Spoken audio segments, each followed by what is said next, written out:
Hey, what's up? What up? What up? What up? What up, man? What's up, everybody? Man, there's been some breaking news going on around here, man. Now, some of you might be looking at this picture right here and wondering, well, who's that guy right there? Now, that guy is a guy by the name of Taxstone. Now, Taxstone was a podcaster who was early in the game. When I say early in the game, I mean early in the game, man. And it looks like he's been in trial for a while now. This situation that he's been involved in happened several years ago, but it looks like the jury finally came down with a verdict. All right, so there's several headlines out there talking about this situation dealing with Taxstone, right? Now, as I mentioned before, Taxstone is the guy in the picture right here. Now, Taxstone was well on his way to being a huge podcaster out there, and I'll tell you why.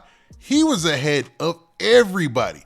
I don't even think at the time Joe Budden had his podcast set up, but I know what was my guy from New York who really kicked off podcasting. Somebody will tell me in the chat later. Tell me in the comments later in the chat now. But Taxstone was early, man. He was really doing the rounds, doing his interviews with Vlad, doing his thing. But the last 6 years, he's been fighting this case. So let's go to this news story from, I want to say it's Pitchfork or something like that talks about how this thing came to a close and what can we expect out of the trial so far, or what more we have to expect out of the trial, because it looks like the jury came out with a decision today. So let's check this out. All right, so there you guys see the headline. It says Taxstone convicted of manslaughter for 2016 shooting at T.I.'s Irving Plaza concert. Now, this was a huge situation because Irving Plaza was doing a show for T.I., obviously, and there was a lot of hip-hop acts that were showing up and, wanted to rub elbows with everybody who was there. Everybody in the hip-hop community was in unison that, they were going to be showing up to this place and showing love. And it was just a good look to be on top of that. Now, at the time being, you had Taxstone and Troy Ave. Their camps had been warring back and forth on social media. Even Taxstone had went as far as to say some things on social media, letting Troy Ave kind of in a subliminal way know that, I know your mans came home and I ain't worried about all that. And it just escalated from there. Now, there had been back and forth previous to that because there is an acquaintance of Taxstone by the name of Manolo Rose. So you guys just drift back with me a couple years, right? Manolo Rose was a Brooklyn MC who had a song that I believe was quote unquote sampled or used by Troy Ave. Like the song was actually a Manolo Rose song, and Troy Ave ended up having to work some kind of deal out with Manolo Rose for the song. But there was always bad blood there because they're from two different crews and things like that, right? Things escalated at this Irving Plaza concert where Troy Ave's homeboy, a guy by the name of Banga, ended up getting shot and killed. Troy Ave ended up returning fire, and he faced a lot of scrutiny after the event, because Taxstone was really close friends with Charlemagne the God. And yes, I know that, I just rock with me. Taxstone was really good friends with Charlemagne the God from the Breakfast Club, right? Well, anytime Troy Ave would try to come up there and plead his part or say anything, Charlemagne the God would not be present for the interview. Even before the incident took place, there was a back and forth between the two because, Charlemagne had already aligned himself with Taxstone, and Troy Ave was in the island on his own. After people found out that Troy Ave had testified or would testify, and he went on the Streets is Dead campaign, it even worsened his position. So it made things a lot worse for Troy Ave, to be real with you, man. Now, in any other situation, had he not made those final moves that he had made, he would have looked like a hero, because in the video that was released of the situation, it looked like Troy Ave took the gun from Taxstone. That's what it looked like. According to the court testimony, that's not what happened, but took the gun, fired back after his man got shot, and went back in there and shot some more. Now, this put Troy Ave in a weird situation to where he could be looking at some time too, because remember, we're talking New York City, and they don't play about guns there, regardless of the situation. But it seems like there's been a back and forth leading up to this situation because Troy Ave has been shot at, and Taxstone has been locked down and receiving a lot of praise from the hip hop community. You know what I mean? Every once in a while on social media, when he gets an opportunity to spread some kind of message, somehow it gets out there. You know what I mean? But since then, he's been waiting for this trial to end.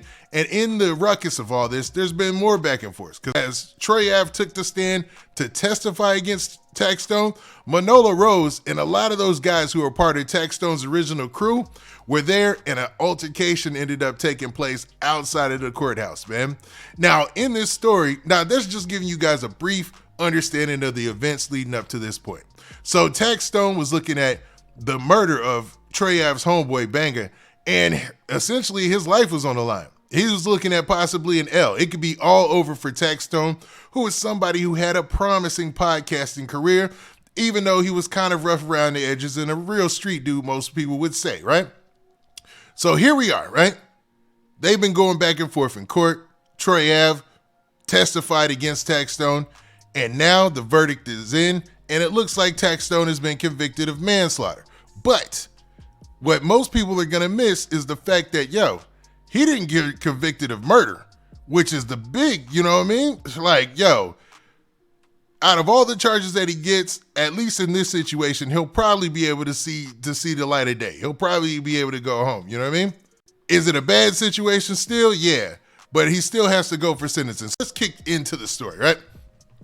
Now, the story starts off by saying Taxstone, the hip-hop podcast host who shot and killed a man and injured others at T.I.'s 2016 concert in New York City's Irving Plaza, was convicted of manslaughter at the jury trial today. A New York State Supreme jury found Taxstone, whose real name is Daryl Campbell, guilty of manslaughter in the first degree, 2 counts of assault in the first degree, 1 count of assault in the second degree, and 2 counts of criminal possession of a weapon in the second degree. Now, that's a lot. I'm not going to lie. I think somebody already did the estimates. He got like 6 out of the 8 charges he was found guilty on. So this is no walk in the park for Taxstone by any means. Now, the incident stemmed from a feud between Taxstone and rapper Troy Ave. Troy Ave was wounded in the incident, and his bodyguard, Ronald McFadder, was killed after being shot in the chest. 2 others were shot in the incident. Troy Ave sued the venue and Live Nation over lack of security, while fans in attendance sued the venue and claimed they were trampled amid the chaos after shots were fired. So you can only imagine it was a hectic scene when the shooting started, man. Troy Ave ended up suing some people, trying to get him some cash out of the situation. And people who were in attendance were like, well, if he's going to sue, I'm going to sue too. And I'm thinking that's why that venue had put off having hip hop acts there for a while, right? Now, in this section, it closes by saying this. It says Daryl Campbell was convicted of killing a man and shooting 3 others during a tragic and deadly confrontation in a packed New York City music venue. And District Attorney Alvin Bragg said in a statement, in addition to seriously injuring his rival and killing his rival's bodyguard, Mr. Campbell shot innocent bystanders and put hundreds of others' lives at risk. We will vigorously prosecute anyone who commits this type of deadly violence. So basically saying that, Taxstone shot several other people while attempting to shoot Troy Ave and shot his bodyguard. Now, sentencing is set to take place on April 19th. So he's looking about not even a month from now, he'll see what his sentence is. But man, anybody who's thinking that Taxstone is going to get off with a light sentence, even though he's already been down, for 5 years or something like that, I don't think it's going to rock that way, man. I hate to be a pessimist. I hate to be the negative Nancy. But man, when you have the DA talking like that before sentencing, you can only imagine what's going to take place when the judge gets a real chance at providing the sentence, or handing the sentence down, I should say, in this case, man. So basically, it's looking like it's still going to be a hard road for Taxstone, man. He's going to still have a fight on his hands no matter what you think about the situation, you know what I mean? Now, what's odd is Troy Ave's part in all this, right? Because Troy Ave has kind of went quiet since he testified. I'm going to keep it real, man. Like, Troy Ave, ever since he testified, he's before that, he was dropping songs. He was dissing Casanova left and right. I mean, he was dissing Casanova like it was his job. Like, that was what he was on. But since testifying, man, he's been rather quiet. I'll keep it real, man. So we can only imagine what we'll see out of Troy Ave in this situation, knowing that it sounds like, you guys tell me what y'all think, man. It sounds like to me that Taxstone's still going to get a date, meaning he's still going to be able to come home someday, and it's not going to be a life sentence or anything of that nature, man. So we'll see.